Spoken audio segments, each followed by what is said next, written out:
You wake up one morning and the world is yours. Every house, every car, every city. No one is left to stop you, because you are the last human alive. And here is the part nobody tells you. Most people think being the last human would be a gift. By the end of this, you will hope it never happens to you. So let's begin. You open your eyes. The phone is silent, the street is silent. You call out a name, nothing answers. Maybe everyone is just out, you tell yourself. You drive to the next town, empty. You check the next city, empty too. Slowly it lands on you. You really are the only one left. And here is your first instinct. If no one is watching, why hold back? You eat whatever you want. You move into the biggest house on the hill. You drive too fast and laugh too loud. For a little while, it feels like freedom. But freedom and survival are not the same thing. And the world has already started to die without you. So let's get serious. How would you actually survive? Step 1. Enjoy the good things first.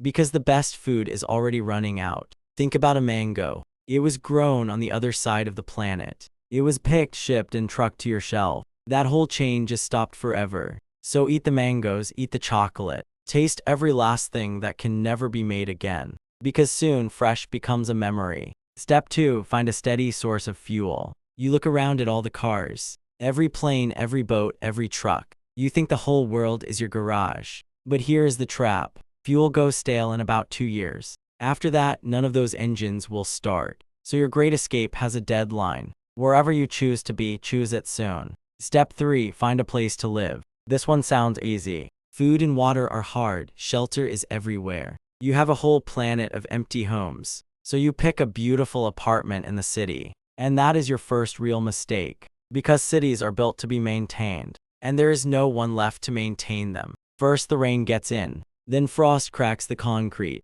Mold creeps across the walls. Plants push up through the floor. The city you live in is quietly eating itself. And then comes the real danger. One bolt of lightning hits a dry building. And there is no fire department to call. The flames jump from roof to roof. The whole skyline becomes a furnace. So you run for the hills. Step 4. Get yourself some protection. You think the countryside is safe. It is not. Animals are no longer afraid of people. Wild dogs hunt in packs again. Feral cats, hungry bears, and worse roam free. But the animals are not the worst threat. There are over 400 nuclear power plants on Earth. Each one needs humans to keep it cool. Without us, their safety systems slowly fail. And one by one they melt down.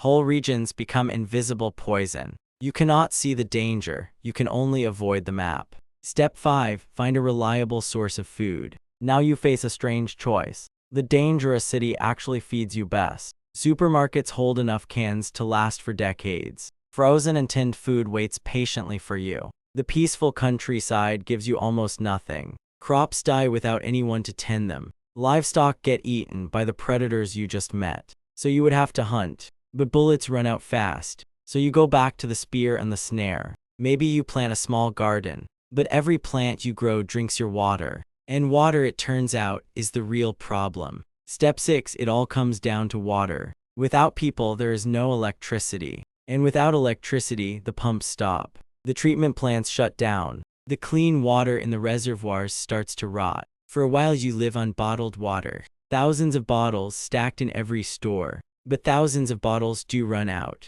So you learn to purify your own. Boil it, filter it, collect the rain. Every single day now revolves around water. Step 7. Start learning everything. You suddenly have to be your own doctor, your own farmer, your own engineer. But here is the one piece of good news. Every book ever written is still out there. Millions of pages of everything humans ever knew. And you have nothing but time to read them. So you piece survival together, one skill at a time. And here is the surprising truth. You can survive as the last human alive. The food, the water, the shelter, you can solve all of it. But surviving was never the hard part. The hard part comes when the sun goes down. You set the table for one, and you realize no one is coming. Not tonight, not ever. At first you talk to fill the silence. You name the plants, you greet the dog. You leave the radio playing static just for the noise. Because the silence is the heaviest thing you own. And here is what scientists already knew about you.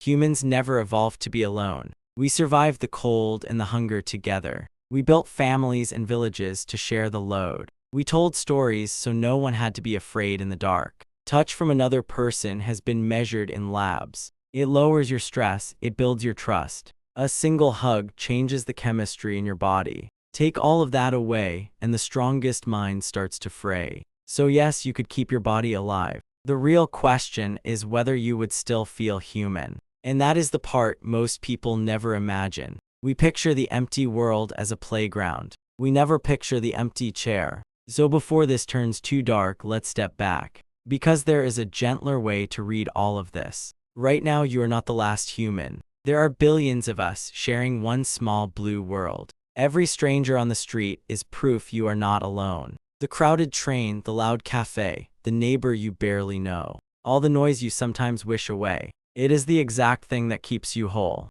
So tonight, when someone calls your name, answer it. Text the friend you keep meaning to text. Sit a little longer at the table with the people you love. Because the empty world is the loneliest place imaginable. And you do not live there. You live in a crowded, noisy, beautiful little world. Full of people who, like you, are afraid of being alone. So be glad it is a small world. And be glad you have to share it. We really do need each other. Far more than you ever think.